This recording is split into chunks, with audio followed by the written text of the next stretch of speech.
इस वीडियो में हम लोग डिस्कस करेंगे भारत में यूरोपियन के आगमन से संबंधित अति महत्वपूर्ण प्रश्न। तो इस वीडियो की श्रृंखला में जो हमारे सामने पहला प्रश्न है कि वर्ष 1498 1498 में किस पुर्तगाली अन्वेषक, यहाँ पे अन्वेषक का मतलब है खोजकर्ता, ठीक है, तो किस पुर्तगाली अन्वेषक ने यूरोप से भारत के लिए एक नए समुद्री मार्ग की खोज की थी? तो यह था वास्को डिगामा। वास्को डिगामा पुर्तगाली नागरिक था जो कि भारत में 20 मई, ये जो है डेट आपको याद रखना है, 20 मई 1498 को केरल राज्य के कालीकट में उतरता है। इस चीज को याद रखिएगा। वास्को डी गामा सबसे पहले भारत 20 मई 1498 को आता है और यही डेट जो है यह कही जाती है कि भारत की खोज वास्को डी गामा के द्वारा की गई। यह डेट क्या है? 20 मई 1498। दूसरी बार आता है 1502 ईस्वी में और तीसरी बार और अंतिम बार आता है वायसराय के रूप में 5 सितंबर 1524 को। और यहाँ केरल के कोच्चिन में इसकी मृत्यु हो जाती है 1524 दिसंबर के महीने में। तो अगर आपसे पूछा जाए कि वास्को डी गामा भारत कितनी बार आता है तो बताइएगा 3 बार। पहली 1498, दूसरी बार आता है 1502 और तीसरी बार आता है 1524 ईस्वी में। और जब 1524 ईस्वी में आता है तो दिसंबर महीने में, मतलब कि दिसंबर 1524 में यहीं पे इसकी डेथ हो जाती है। अगला प्रश्न, भारत की तरफ आने वाले समुद्री मार्ग की खोज किसने की थी? तो यह था कौन? जी हां, यह था वास्को डिगामा। अगला प्रश्न, वास्को डिगामा भारत कब आया? तो पहली बार भारत वो कब आता है? 1498 में। अगला प्रश्न, भारत के लिए समुद्री मार्ग की खोज का श्रेय किसको जाता है? तो वास्को डिगामा। तो वास्को डिगामा कहां का नागरिक था? पुर्तगाल का। तो इसका सही उत्तर क्या होगा? ऑप्शन नंबर सी, पुर्तगालियों को। पुर्तगाली खोजकर्ता वास्को डिगामा पहली बार समुद्र के रास्ते भारत में कहां उतरता था? तो यह केरल के कलिकट का जो बंदरगाह है कप्पड़, वहां पे उतरता है। ठीक है, ऑप्शन नंबर ए। उस शासक का नाम बताइए जिसने वास्को डिगामा का कालीकट में स्वागत किया। तो वह था हिंदू शासक जमोरिन, ऑप्शन नंबर डी। अगला प्रश्न, भारत आने वाले प्रथम यूरोपियन कौन थे? तो अगर आपसे पूछा जाए कि भारत आने वाले प्रथम यूरोपियन कौन थे, तो वो थे पुर्तगाली। ठीक है, पुर्तगाली के बाद आते हैं डच, डच के बाद आते हैं अंग्रेज, उसके बाद आते हैं डेनिस और लास्ट में आते हैं फ्रांसीसी। ठीक है, तो ये क्रम याद रखे। पुर्तगाली के बाद डच, उसके बाद अंग्रेज, उसके बाद डेनिस और लास्ट में आएंगे फ्रांसीसी। किस यूरोपीय समुदाय ने भारत के साथ प्रथम व्यापारिक संबंध, ये काफी इंपॉर्टेंट क्वेश्चन है, ठीक है, तो किस यूरोपीय समुदाय ने भारत के साथ प्रथम व्यापारिक संबंध स्थापित किया था? तो इसका सही उत्तर है पुर्तगाली। तो पहला व्यापार जो है वो पुर्तगालियों से ही प्रारंभ हुआ भारत का। पुर्तगाली उपनिवेश का प्रथम वायसराय भारत में कौन हुआ? ठीक है, तो यह था फ्रांसिस्को डी अल्मेडा। अगला प्रश्न, कौन से पुर्तगाली नेता ने ब्लू वाटर पॉलिसी है? ठीक है, क्या है? ब्लू वाटर पॉलिसी, ठीक है, की शुरुआत की? तो ये भी काफी इंपॉर्टेंट क्वेश्चन है। यह जो प्रथम वायसराय था पुर्तगाली वायसराय भारत में, फ्रांसिस्को डी अल्मेडा, उसकी ब्लू वाटर पॉलिसी थी। अब थोड़ा सा हम लोग समझने की कोशिश करेंगे कि blue water policy Francisco de Almeida की क्या थी। तो जैसा कि आप ये समझिए, ये है भारत का नक्शा, ठीक है, इधर जो है समझ सकते हैं कि क्या है? हिंद महासागर, इंडियन ओशन, ठीक है, ये इंडियन ओशन है, ठीक है। अब इसमें इंडियन ओशन में इधर अरब सागर, अरब सागर इसको बोलते हैं ना, और इस साइड में बंगाल की खाड़ी, बंगाल की खाड़ी, ठीक। और ये पूरा क्षेत्र क्या कहलाता है? हिंद महासागर। ठीक है, इंडियन ओशन। ठीक है, हिंद महासागर, हिंद महासागर। देखिए, जो फ्रांसिस्को डे अल्मीडा था उसका मानना यह था कि इस समुद्री क्षेत्र में, ये जो समुद्री क्षेत्र है, इस पे अगर अधिकार किया जाए तो वह ज्यादा अच्छा है, बल्कि इन तटीय स्थलों पे किले दुर्ग बनाने की अपेक्षा। उसका मानना यह था कि अगर इन समुद्र, मतलब हिंद महासागर, ये जो समुद्री क्षेत्र है उस पे अगर अधिकार हो गया तो हमारा जो है पूरा कमांड रहेगा पूरे भारत पे। तो अपने प्रभुत्व प्रभुत्व को जो है उसने स्थापित करने की कोशिश की, यह हिंद महासागर में, मतलब कि इंडियन ओशन में। और इससे मानना यह था कि अगर यहाँ पे कमांड हो गया तो हम पूरे भारत पे कमांड कर सकते हैं। तो यह थी उसकी ब्लू वाटर पॉलिसी। और वह जो है मतलब कि जो स्थलीय सीमा है उस पे जो है किले दुर्ग बनाने को उतना वो तवज्जुह नहीं देता था, इंपॉर्टेंस नहीं देता था। तो उसका मानना ये था कि हमें जो है मेरीटाइम, या जो समुद्री सीमा है, जो समुद्री क्षेत्र है, उस पे हमें जो है मजबूती से अधिकार करना होगा, तब जाके हम जो है पूरी तरीके से कमांड कर पाएंगे भारत के ऊपर। तो ये था फ्रांसिस्को डी अल्मेडा की ब्लू वाटर पॉलिसी। अगला प्रश्न, 1505 में भारत में पहले पुर्तगाली वायसराय द्वारा किस किले का निर्माण कराया गया? ठीक है, तो ये था सेंट एंजोलो फोर्ट। कौन सा? Saint Angelo fort. अगला प्रश्न, भारत में पुर्तगालियों ने निम्न में से किस स्थान पर अपने पहले किले या दुर्ग का निर्माण किया था? तो यह जगह थी कोचीन। ऑप्शन नंबर ए। पुर्तगाली व्यापारी गोवा की भूमि पर पहली बार किस सदी में आए थे? ठीक है, तो पुर्तगाली व्यापारी जो आए थे वो 16वीं शताब्दी में। ठीक, ऑप्शन नंबर सी। गोवा के चर्च और कॉन्वेंट को किसके द्वारा बनवाया गया था? ठीक है, तो यह बनवाया गया था पुर्तगालियों के द्वारा। Option number C. निम्नलिखित में से किस आंदोलन ने गोवा में पुर्तगाली राज्य को समाप्त करने में महत्वपूर्ण भूमिका निभाई थी? ठीक, तो यह आंदोलन था गोवा मुक्ति आंदोलन। ठीक है, ऑप्शन नंबर ए। अगला प्रश्न, पुर्तगाली भारत में पुर्तगाली सत्ता की वास्तविक नींव रखने वाला महानतम पुर्तगाली गवर्नर कौन था? ठीक है, तो यह था Albuquerque. Option number D. Bengal की निम्नलिखित फैक्ट्रियों में से एक जो पुर्तगालियों द्वारा स्थापित की गई थी वह थी, ये आपको बताना है, तो ये था चिनसुरा। ये था हुगली। ऑप्शन नंबर सी। ठीक, तो बंगाल की जो भी ये फैक्ट्रियां हैं उसमें पुर्तगालियों द्वारा स्थापित जो की गई थी वो थी हुगली में। अगला, हुगली को बंगाल की खाड़ी में समुद्री लूटपाट के लिए किसने अड्डा बनाया था? तो यह बनाया था पुर्तगालियों ने। Option number B. भारत में मुद्रालय, मतलब कि प्रिंटिंग, ठीक है, प्रिंटिंग लाने वाले निम्नलिखित में से प्रथम कौन थे? जी हाँ, ये पुर्तगाली थे। ऑप्शन नंबर सी।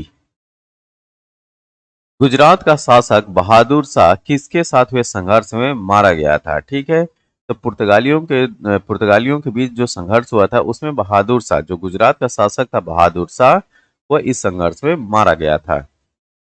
अगला प्रश्न, पुर्तगालियों द्वारा अंग्रेजों को बंबई सौंपे जाने का अवसर क्या था? ठीक है, तो यह था कि पुर्तगाली राजकुमारी ब्रंगाजा कैथरीन से चार्ल्स द्वितीय का विवाह। ऑप्शन नंबर ए। और उसी समय जो है बंबई को दहेज के रूप में चार्ल्स द्वितीय को दिया जाता है। किसके द्वारा? पुर्तगालियों के द्वारा।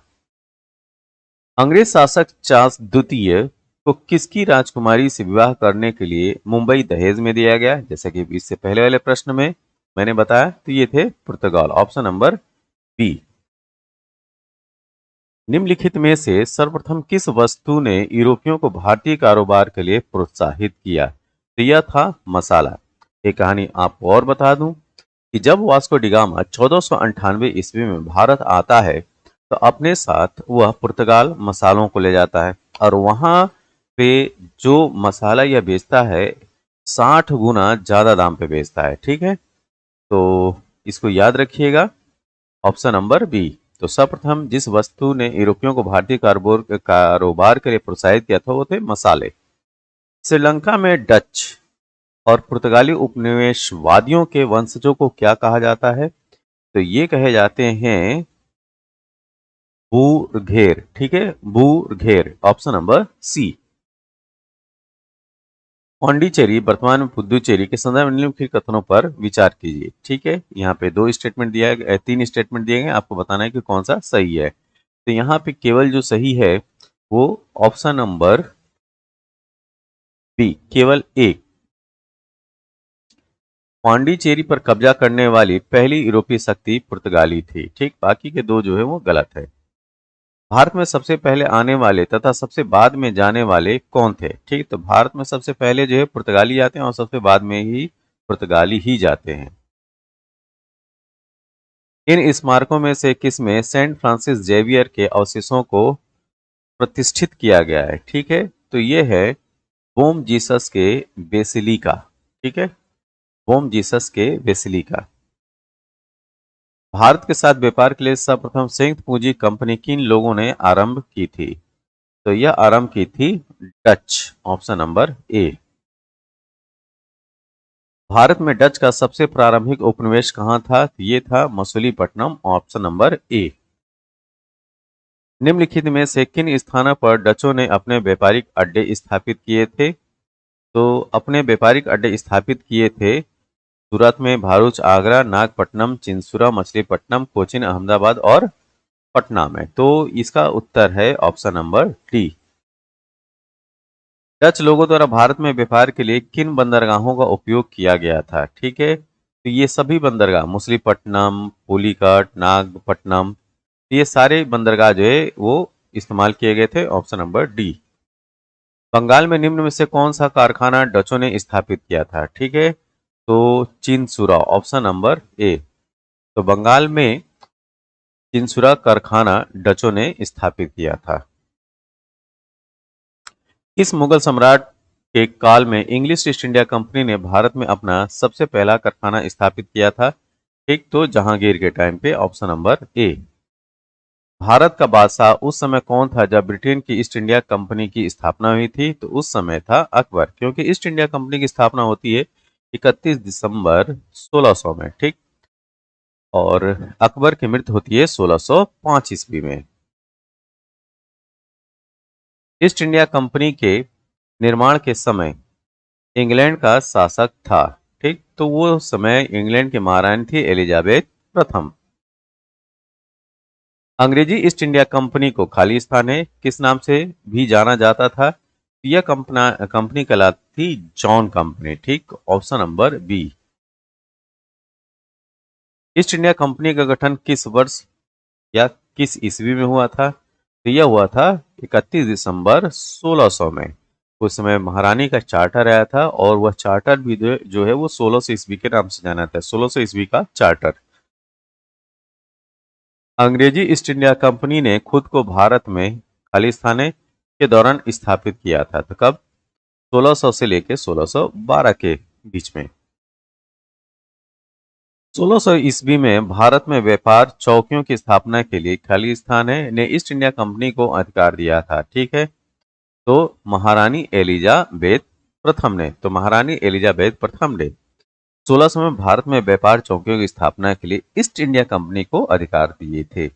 अंग्रेजों ने भारत में अपनी पहली फैक्ट्री कहाँ स्थापित की थी? तो अंग्रेजों ने सबसे पहले फैक्ट्री सूरत में लगाई थी। ठीक, गुजरात शहर के सूरत में। अंग्रेजों ने अपना पहला व्यापारिक केंद्र कहाँ स्थापित किया था? तो उन्होंने सूरत में अपना पहला व्यापारिक केंद्र स्थापित किया था। निम्नलिखित यूरोपीय व्यापारिक कंपनियों में से किसने सूरत में सर्वप्रथम अपना कारखाना स्थापित किया था? ठीक, फिर वही रिपीटेड क्वेश्चन, अंग्रेजों ने। ठीक, कहां पे? सूरत में। 1613 में अंग्रेज ईस्ट इंडिया कंपनी को कहां एक कारखाना व्यापार स्थल स्थापित करने की अनुमति मिली थी? फिर वही रिपीटेड क्वेश्चन, सूरत में, ऑप्शन नंबर डी। सूरत में अंग्रेजों को 1613 ईस्वी में कारखाना लगाने का फरमान जहांगीर ने किस कारण से जारी किया था? तो यह कारण यह था कि अंग्रेजों द्वारा पुर्तगाली बेड़े को पराजित किए जाने के कारण, ऑप्शन नंबर डी।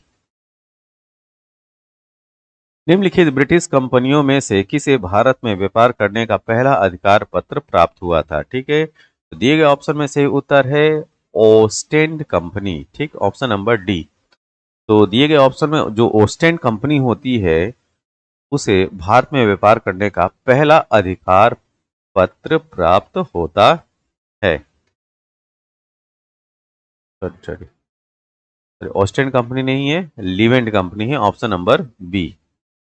ठीक, इसको याद है, लीवेंट कंपनी। अगला प्रश्न, भारत में अंग्रेजी ईस्ट इंडिया कंपनी की प्रथम प्रेसिडेंसी कहाँ थी? ठीक, तो यह थी मद्रास में। तो भारत में अंग्रेजी ईस्ट इंडिया कंपनी की पहली जो प्रेसिडेंसी स्थापित की जाती है वो मद्रास में की जाती है।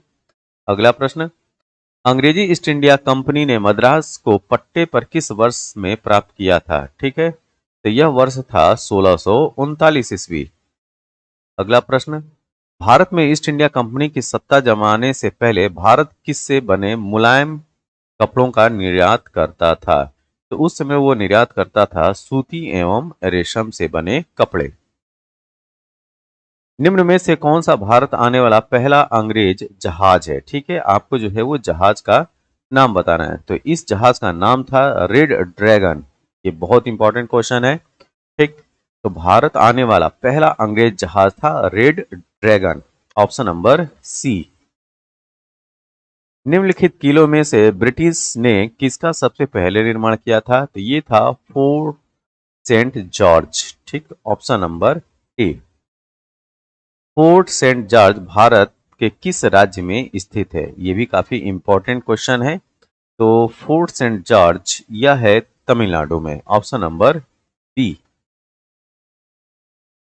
निम्नलिखित में से जिस एक शासक ने ईस्ट इंडिया कंपनी को दीवानी प्रदान की थी वह शासक कौन था? ठीक, तो यह था शाह आलम द्वितीय। शाह आलम द्वितीय ही था जिसने ईस्ट इंडिया कंपनी को दीवानी प्रदान की थी। सम्राट शाह आलम द्वितीय ने ईस्ट इंडिया कंपनी को बंगाल, बिहार, उड़ीसा की दीवानी प्रदान की थी कब? ठीक है, तो वो 3 जगहों बंगाल, बिहार और उड़ीसा की दीवानी देता है और यह टाइम होता है 12 अगस्त 1765 को। 12 अगस्त 1765। किस गवर्नर जनरल के कार्यकाल में ईस्ट इंडिया कंपनी को शाहजहां शाह आलम द्वितीय द्वारा बंगाल, बिहार और उड़ीसा में दीवानी अधिकार दिए गए थे? ठीक, ये था Lord Clive. Lord Clive, option number B. निम्नलिखित व्यापारिक शक्तियों में से किसे 1777 ईस्वी में चुंगी अदा करने में छूट दे दी गई थी? ठीक है, तो ये है अंग्रेज, ऑप्शन नंबर ए।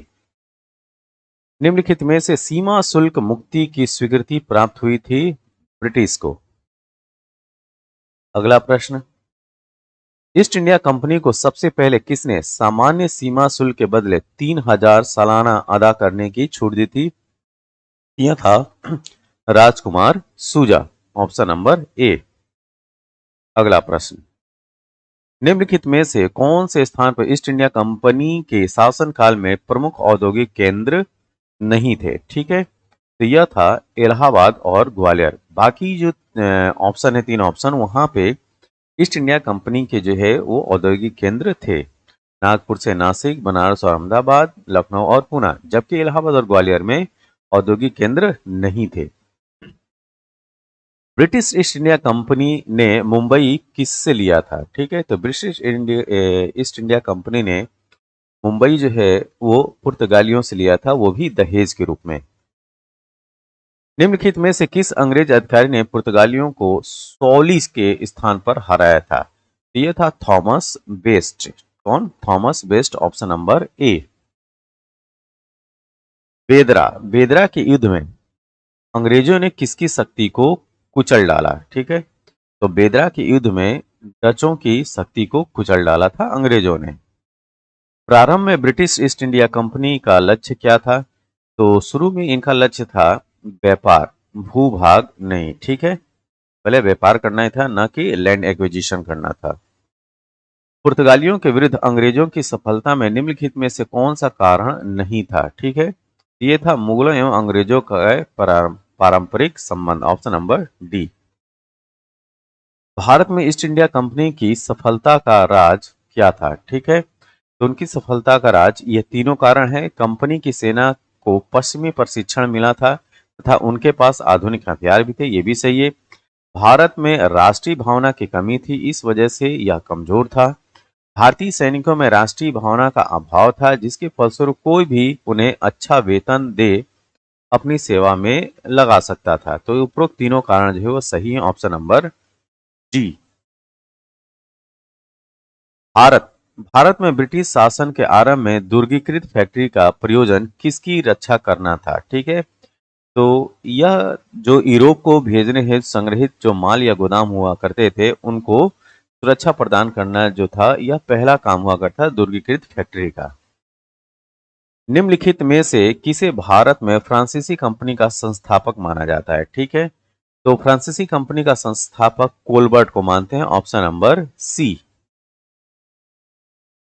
फ्रेंच ईस्ट इंडिया कंपनी की स्थापना किस साल हुई? तो फ्रेंच ईस्ट इंडिया कंपनी की स्थापना होती है 1664 ईस्वी में। भारत में फ्रांसीसियों भारत में फ्रांसीसियों ने अपना सबसे पहला कारखाना निम्न स्थान में से कहां पे लगाया था? ठीक है, तो उन्होंने लगाया था सूरत में, ऑप्शन नंबर बी। फ्रांसीसी ईस्ट इंडिया कंपनी इस संस्थापित हुई थी किसके टाइम में? तो उस समय था वहां का राजा लुई 14वां। ठीक है, तो लुई 14th जो है उसके शासनकाल में फ्रांसीसी ईस्ट इंडिया कंपनी की स्थापना होती है। फ्रांसीसी ईस्ट इंडिया कंपनी का निर्माण किसके शासनकाल में हुआ था? फिर वही क्वेश्चन है। ठीक है, तो ऑप्शन नंबर लुई 14वां। ठीक है, ऑप्शन नंबर ए। अगला प्रश्न, भारत में पहली फ्रेंच फैक्ट्री कहां स्थापित की गई थी? तो पहली फ्रेंच फैक्ट्री, जी हां, सूरत में, ऑप्शन नंबर ए। फ्रांसीसियों ने सूरत में अपना पहला कारखाना, खाली स्थान है, में और दूसरा कारखाना स्थापित किया था। तो यहाँ पे आपको जो है वो दो जो आंसर बताना है वो आपको बताना है। तो पहला, फ्रांसीसियों ने सूरत में अपना पहला कारखाना स्थापित किया था और दूसरा कहाँ स्थापित किया था? जी हाँ, मछलीपट्टनम में, option number D. French East India company ने पौंडीचेरी किससे प्राप्त किया था? तो French East India company Pondicherry प्राप्त किया था बीजापुर के सुल्तान से। ठीक है, बीजापुर के सुल्तान से। स्वतंत्रता से पूर्व निम्नलिखित में से कौन सी एक फ्रांसीसी कॉलोनी नहीं थी? ठीक है, आपको बताना है कि कौन सी एक फ्रांसीसी कॉलोनी नहीं थी। तो पटना, ऑप्शन नंबर बी। निम्नलिखित यूरोपियनों में से कौन सा एक स्वतंत्रता पूर्व भारत में व्यापारी के रूप में और सबसे अंत में आए? ठीक है, ये आपको बताना है। तो ये थे फ्रांसीसी, ऑप्शन नंबर सी। फ्रांसीसी दक्कन में शक्ति स्थापित करने में असफल रहे, क्योंकि क्योंकि अंग्रेजों की फौज शक्तिशाली थी और उनका जो है सामना हुआ करता था वो अंग्रेजों से हुआ करता था और वो हारते चले गए। कर्नाटक युद्ध किनके बीच में हुआ था? तो कर्नाटक युद्ध हुआ था अंग्रेजों एवं फ्रांसीसियों के बीच, ऑप्शन नंबर डी। प्रथम कर्नाटक युद्ध के बाद किसको डुप्ले द्वारा हैदराबाद में तैनात किया गया था? ठीक है, तो डुप्ले ने तैनात किया था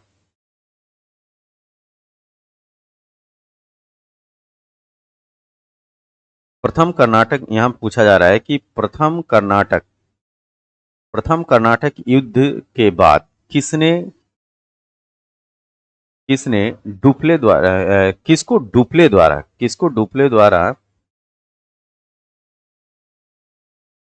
हैदराबाद में तैनात किया गया था? ठीक है, तो यहाँ पे जो सही उत्तर है,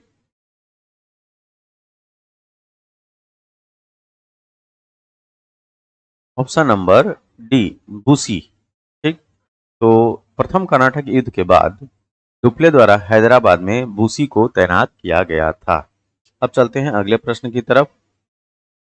नीचे दिए गए यूरोपियन युद्धों में से किसने भारतवर्ष में प्रथम कर्नाटक युद्ध भड़का दिया था? ठीक है, तो यह था ऑस्ट्रिया का उत्तराधिकार का युद्ध, ऑप्शन नंबर ए। कर्नाटक के नवाब पद के लिए फ्रांसीसियों ने किसकी सहायता की थी? ठीक है, तो चांदा साहब की सहायता की थी, ऑप्शन नंबर ए। ये क्वेश्चन आराम से देखिए। ठीक है, प्रथम कर्नाटक युद्ध के संदर्भ में निम्नलिखित कथनों पर विचार कीजिए। ठीक है, तो यह 1746 में प्रारंभ होकर 1748 में समाप्त हुआ। ये स्टेटमेंट सही है। ठीक, कर्नाटक के नवाब अनबरुद्दीन ने इस युद्ध में अंग्रेजों की ओर से दखल अंदाजी की थी। ये भी स्टेटमेंट सही है। चांदा साहब को बंदी बनाकर उन्हें फांसी दे दी गई थी। ये स्टेटमेंट जो है वो गलत है। युद्ध के उपरांत फ्रांसीसियों द्वारा मद्रास अंग्रेजों को वापस कर दिया गया था। ये भी सही है। ठीक, तो ऑप्शन क्या सही हो जाएगा? 1, 2, 4। तो दिए गए ऑप्शन में क्या है सही? Option number C. अब चलते हैं अगले प्रश्न की तरफ। ला बुर्दोने लाल बुर्दोने इस स्थान का गवर्नर था। आपको बताना था ये कहाँ का गवर्नर था। तो दिए गए ऑप्शन में कोई भी ऑप्शन सही नहीं है। तो इनमें से कोई नहीं। ठीक, तो दिए गए ऑप्शन में वो कहीं का भी गवर्नर नहीं था। वांडीवास का युद्ध किन दोनों के बीच में लड़ा गया था? तो यह लड़ा गया था अंग्रेजों और फ्रांसीसियों के बीच में। Option number B. निम्नलिखित में से किस युद्ध में अंग्रेजों ने फ्रांसीसियों को पूरी तरह से परास्त कर दिया था? तो ये था ऑप्शन नंबर ए, वांडीवास की लड़ाई। तो अंग्रेजों ने फ्रांसीसियों को पूरी तरीके से लड़ाया था और ये काफी निर्णायक युद्ध हुआ था। उस फ्रांसीसी सेनापति का नाम बताइए जो 1760 में वांडीवास के युद्ध में पराजित हुआ था। ठीक, ये था count de Lally. Option number B. निम्नलिखित में से कौन सा प्रथम यूरोपियन व्यक्ति था जिसने भू क्षेत्र अर्जित करने के उद्देश्य से भारतीय राजाओं के झगड़ों में भाग लेने की नीति आरंभ की थी? ठीक है, तो ये काफी इंपॉर्टेंट क्वेश्चन है। तो ये था डुप्ले। ऑप्शन नंबर ए।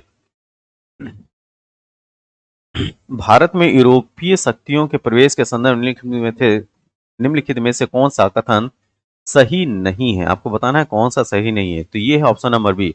पुर्तगालियों ने 1499 ईस्वी में गोवा पर कब्जा किया था। ये स्टेटमेंट गलत है क्योंकि पहले तो 1498 में वास्को डी गामा आता है, उसके बाद 1500 में ही एंट्री होती है। तब तो गोवा पर कब्जा करने का तो सवाल ही नहीं पैदा होता 1499 में। निम्नलिखित कथनों में से कौन सा एक सही है? ठीक है, ये आपको बताना है। तो दिए गए ऑप्शन में पहला ऑप्शन, डचों ने पुर्तगालियों को पराजित किया और आधुनिक कोच्चि में उन्होंने फोर्ट विलियम्स का निर्माण किया था। ऑप्शन नंबर ए। निम्नलिखित में से कौन सा युग्म सही सुमेलित है? ठीक है, तो ये है वांडीवास का युद्ध फ्रांसीसी विरुद्ध ईस्ट इंडिया कंपनी। ठीक, तो वांडीवास का जो युद्ध है वह ईस्ट इंडिया कंपनी मतलब अंग्रेज और फ्रांसीसियों के बीच में लड़ा गया था। अगला प्रश्न, सूची लिस्ट 1 और लिस्ट 2 दी गई है, उसको जो है वो मिलाना है। तो इस लिस्ट में जो सही ऑप्शन है वो है ऑप्शन नंबर बी। ठीक, तो Pondicherry option number Pondicherry French, A का 2, बी का 3, सी का 4 और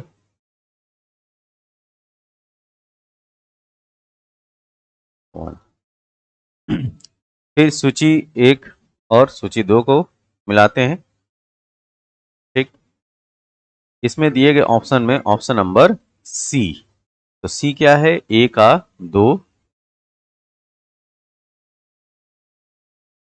फोर्ट सेंट डेविड जो है वो कडलोर, प्लस बी का 3, बी का 3, Fort Saint George. Fort Saint George ये है मद्रास में। फोर्ट लुई ये मिलेगा आपको पौंडीचेरी में। यस, पौंडीचेरी में। तो ये इसका ऑप्शन है।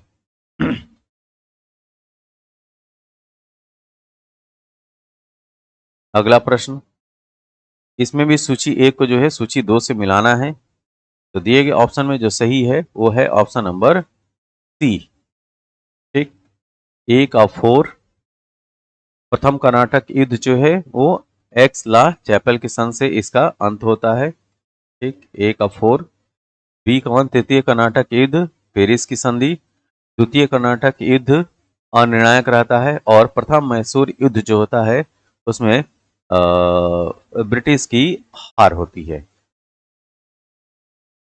अगला प्रश्न, निम्न यूरोपीय शक्तियों ने भारतीय व्यापार में समय समय पर प्रवेश किया। ठीक है, ये आपको बताना है। तो इसका ऑप्शन है ऑप्शन नंबर ए 4213। तो पहले पुर्तगाली, उसके बाद डच, उसके बाद अंग्रेज और लास्ट में आते हैं फ्रांसीसी।